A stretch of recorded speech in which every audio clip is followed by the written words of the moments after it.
One Tipton County family is spending this Memorial Day remembering a man who died too young fighting for our country. And now, over 60 years after his death, his family hopes to finally bring their loved one back home for a proper burial. West Tennessee reporter Justin Hanson has this fascinating story.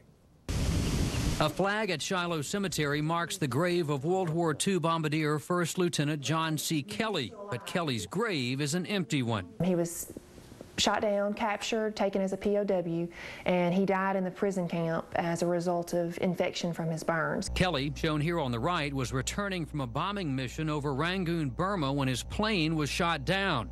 The bodies of 39 prisoners, Kelly included, were placed in rice sacks and thrown in makeshift graves.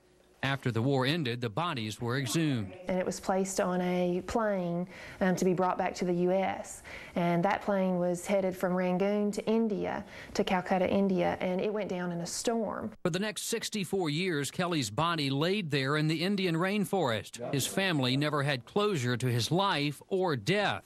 All they had were letters Kelly wrote, along with memories of his very short life. I also remember the really hard time when the family gathered in 1945, when finally we received the official confirmation of John's death. Last year, recovery specialist Clayton Cools traveled to the wreckage site. There, he discovered the cemetery where Kelly and his crew members were buried. Finding that plane with the possibility of bringing him home is just amazing. Family members plan to petition state and national elected officials to try and get the bodies back home for proper burial. There's 20 different states being represented by these men, and they have family members just like us looking for them also. I've always thought of him, and it would be wonderful to know that he's back home. Home at last for a long-lost soldier and his crew who fought and died so that we could have freedom.